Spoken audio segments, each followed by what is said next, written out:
Hey, what's up, everybody, man? So the NFL draft is about 2 weeks away, and I want to let y'all know something real quick. So I understand that things are looking great for the Browns right now. We are looking better than we have ever looked by default. We finally got a head coach. We finally got a quarterback, at least that's how it looks for now. We got an O-line. We got great offense. We are bringing in great defensive players to build a great defense. You feel me? The Browns are in a great position to not only win, but chase a Super Bowl. Like, whoever thought the Browns, I always believed in my Browns, but for the outsiders, whoever thought the Browns would really get themselves together, you feel me? But you gotta look at it like this, and this is just the reality of every single NFL team. The Browns, if you've been paying attention, we've been eliminating a lot of positional needs, so we really don't have that many needs, to keep it real with you.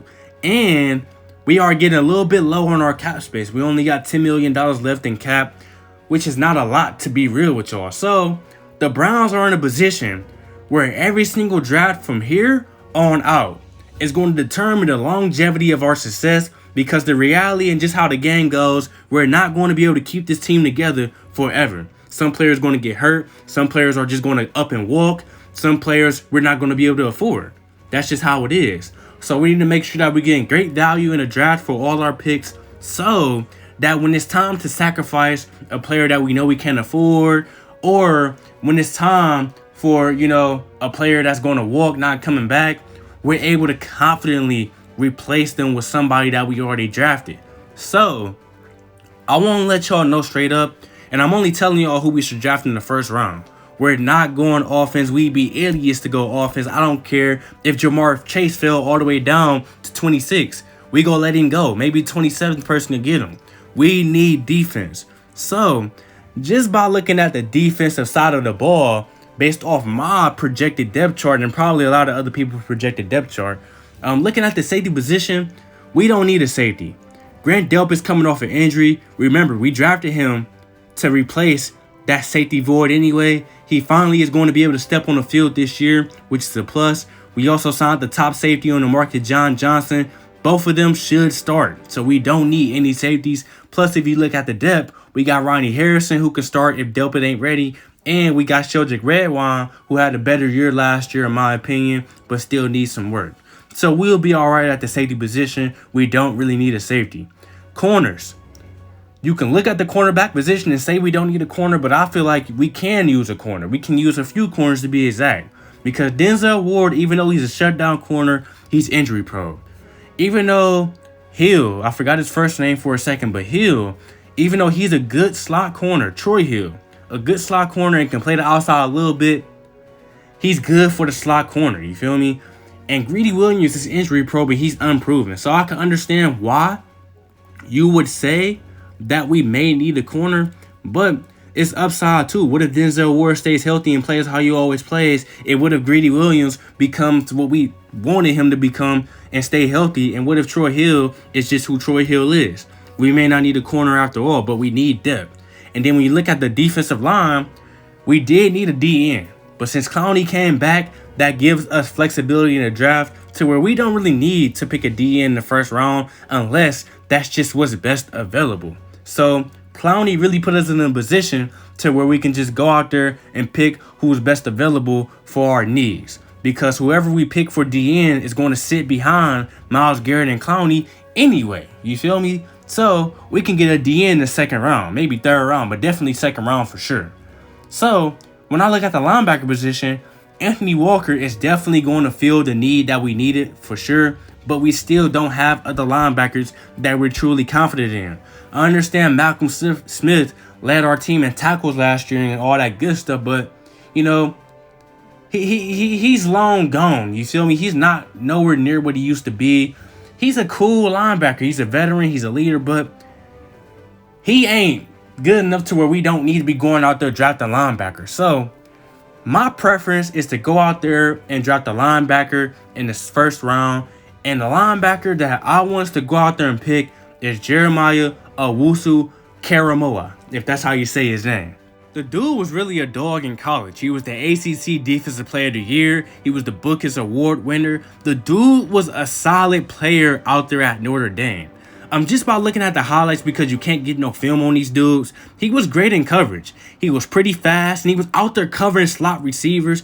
He can definitely cover tight ends by default, because definitely a slot receiver is faster than a tight end, and he has the frame to go out there and defend these dudes. So we wouldn't see us struggling as much against a Travis Kelce like we did last year in the playoffs. He can also go out there and deflect passes. He can go out there and intercept passes. Dude, it's just one of the better coverage linebackers, if not the best coverage linebacker in this draft. He's also a great tackler, so he's versatile. He's able to go out there and be physical with his tackles, and he has good form. So I really don't see him going out there missing a lot of tackles or anything like that. He also is good for getting tackles for loss. Throughout his college career, he had 24.5 tackles for loss. Last year specifically, he had 11 of them. And he's able to go out there and hit hard from time to time. So he knows how to make the ball come up out of you. And if he don't hit you hard, he can also knock the ball out of you. So he's really a solid player both ways, coverage and tackle.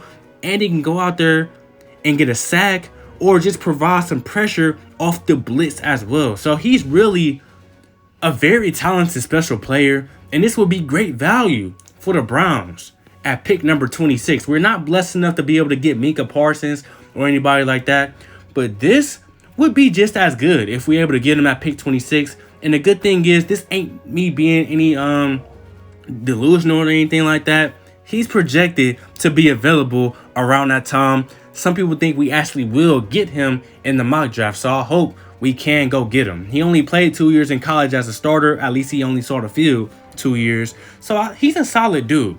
The bittersweet thing about picking Caramoa Owusu-Koramoah is that somebody is going to get cut at that linebacker position.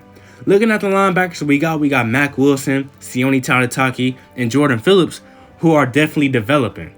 Then we got Anthony Walker, who's already proven, and Malcolm Smith. You already know what you're going to get from him. You either go get it from him or you ain't going to get it from him. But considering how he played last year and the money that they just gave him, by re-signing him, I'm sure he's going to make the roster. So that means that if we do draft Caramoa Owusu-Koramoah, either Mack Wilson, Tautaki, or Jordan Phillips is going to get the boot, or at least go to the practice squad.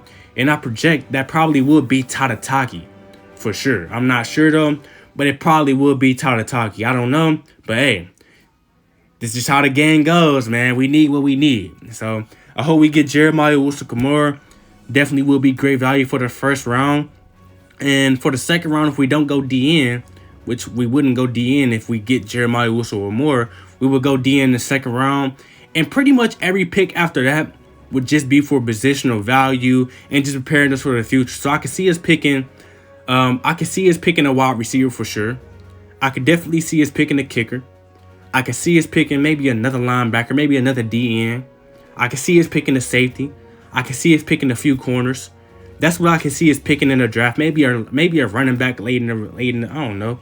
But everything from here on out would just be for positional value at that point, because we don't really have that many positional needs that we just need to be drafting for throughout the whole draft. So that's how I feel. That's who I want us to draft. Let me know who y'all want us to draft. How would you feel about drafting Caramoa Owusu-Koramoah? And if you have us drafting somebody else, why do you want us to draft somebody else? Let me know everything in the comment section. Like, comment, subscribe, and I will be following up soon with the Browns recap video as well when we actually go through the draft picks.